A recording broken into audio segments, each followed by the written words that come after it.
வணக்கம். நான் பிரேம்நாத்.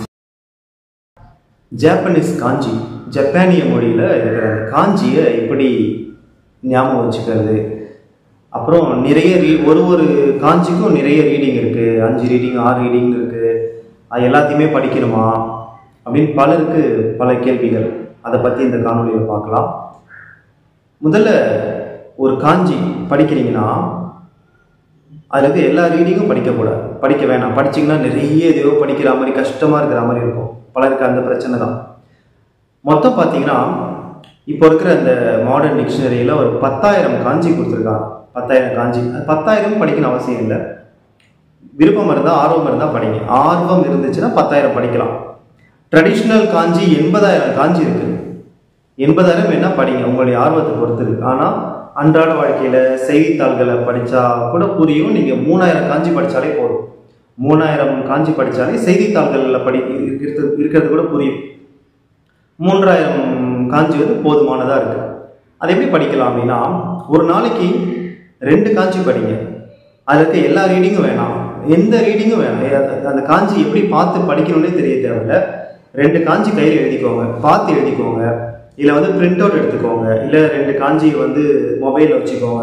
எப்படியும் 2 காஞ்சியை காலையில் ஒரு 9 மணிக்கு பள்ளிக்கூடம் போகிறீங்க, இல்லை வேலைக்கு போகிறீங்க, இப்போப்பெல்லாம் அதுலேருந்து உங்களுக்கு நேரம் இருக்கோ, காலை 9லேருந்து ராத்திரி 9 வரைக்கும் உங்களுக்கு எப்போப்பெல்லாம் நேரம் இருக்கோ எடுத்து பாருங்கள். ஒரு 10 தடவை எடுத்து அதை பாருங்கள். பார்த்தீங்கன்னா மனசில் பதிஞ்சிடும். தூங்குறதுக்கு முன்னாடி எழுதி பாருங்கள், கண்டிப்பாக சரியாக எழுத முடியும். அதுக்கப்புறம் அந்த காஞ்சிக்கு என்னென்ன பேர் இருக்குது அப்படின்னு பாருங்கள், என்னென்ன ரீடிங் இருக்குதுன்னு பார்த்துக்கோங்க. ஏன்னா ஒரு காஞ்சி எப்படி எழுதுறதுன்னு மனப்பாடம் பண்ணுறது தான் கடினமே தவிர, அந்த காஞ்சிக்கு எத்தனை ரீடிங் வேணாலும் மனப்பாடம் பண்ணிடலாம். இப்போ எடுத்துக்காட்டுக்கு சொல்லணும்னா, காமராசர் ஐயாவுடைய படம் இருக்குது. காமராசர் ஐயா அவருடைய படம் இருக்குன்னு வச்சுக்கோங்க. அந்த படத்தை ஒரு குழந்தை தினமும் பார்க்கும், உருவம் பதிஞ்சிடும். அதே காமராசர் ஐயாவுடைய படம் வேற எங்கேயோ அந்த குழந்தை பார்க்கும். வேற எங்கேயோ ஒரு அலுவலகம் ஆஃபீஸில் அது பார்க்குதுன்னு வச்சுக்கோங்க. எங்கேயோ ஒரு இடத்துல பள்ளிக்கூடத்தில் எங்கேயோ பார்க்குதுன்னு வச்சுக்கோங்க. அப்போ அது சொல்லும், வீட்டில் இருந்த இதே தாத்தா இங்கேயும் இருக்காங்களே அப்படின்னு. அப்போ நம்ம பேர் சொல்லுவோம் குழந்தைகிட்ட. அந்த தாத்தா தான் இவங்க பேர் காமராசர் ஐயா, கர்ம வீரர்னு ஒரு பேர் இருக்குது, கல்வி தந்தைன்னு ஒரு பேர் இருக்குது அப்படின்னு நம்ம எல்லா பேரையும் சொன்னால் அது எல்லா பேரையும் ஞாபகம் வச்சுக்கோம். ஏன்னா இது எல்லாமே ஒலி காதல் கேட்டு ஞாபகம் வச்சுக்கலாம். ஆனால் அந்த உருவம் தான் முக்கியம். உருவம் தான் முதல்ல பதியணும். அது மாதிரி தான், சரிங்களா?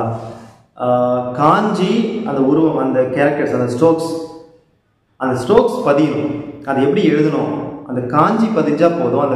அதாவது காமராசர் ஐயாவுடைய முகம் பதிஞ்சா போதும்னு சொன்னல. அதுக்கப்புறம் அந்த பேரை நம்ம தெரிஞ்சுக்கலாம், குழந்தைங்க தெரிஞ்சுக்கலாம். அந்த மாதிரி அந்த காஞ்சி எப்படி இருக்குன்னு அந்த காஞ்சியை நம்ம அடிக்கடி பார்க்கும்பொழுது மனசில் காஞ்சி பதிஞ்சிடும். அதுக்கப்புறம் அதுக்கு 100 ரீடிங் இருந்தால் மனப்பாடம் பண்ணிக்கலாம். காஞ்சியை தான் மனப்பாடம் பண்ண முடியாது. ஏன்னா காஞ்சின்றது பல கோடுகளை உள்ளடக்கியது. அந்த காஞ்சி நம்ம கண்ணால் பார்த்து அதை நம்ம மனப்பாடம் செய்கிறது தான் கஷ்டம். மற்றபடி ஒலிகள், அந்த காதுக்கு நம்ம இப்போது தபேரு அதுக்கு ஒரு காஞ்சி இருக்குன்னா, அந்த தபேரு அந்த தாவை காஞ்சியில் எழுதுவாங்க. அந்த ஒலியை ஞாபகம் வச்சுக்கலாம். தா அப்படின்னா இப்படி எழுதுவோம், காஞ்சியில் ஞாபகம் வச்சுக்கலாம். ஆனால் அந்த காஞ்சியை எழுதுறது தான் சவால் நிறைந்த ஒன்று. என்ன சொல்ல வரேன்னா, தினமும் 2 காஞ்சி படிங்க. 2 மாதத்தில் 120 காஞ்சி படிச்சிடலாம். ஒரு 2 மாதத்தில் 120 காஞ்சி. தினமும் 2 காஞ்சி படித்தாலே போதும், நிறையெல்லாம் படிக்க தேவையில்லை. N5க்கு 120 காஞ்சி தான் தேவைப்படுது. அதனால் ஒரு நாளைக்கு நீங்கள் 2 காஞ்சி படித்தாலே N5க்கு தேவையான 120 காஞ்சியை நீங்கள் 2 மாதத்தில் நீங்கள் படிச்சிடலாம். அதனால் 3,000 காஞ்சி படிக்கிறதுக்கு யோசிச்சு பாருங்கள். ஒரு 2 ஆண்டுகள் இல்லை 1 ஆண்டு செலவு பண்ணாலே நம்ம படிச்சிடலாம்.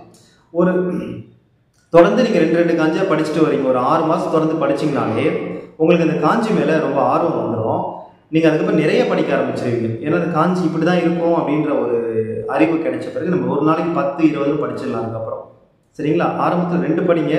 எல்லா ரீடிங்கும் வேணாம், ஒரு ரீடிங்கே வேணாம். சும்மா காஞ்சியை மனப்பாடம் பண்ணிவிட்டு அப்புறம் கூட ரீடிங்கை மனப்பாடம் பண்ணிக்கலாம். சரிங்களா? காஞ்சியை மனப்பாடம் பண்ணுறதா இங்கே சவால் நிறைந்த ஒன்று. காஞ்சியை மனப்பாடம் செய்யும். சரிங்களா?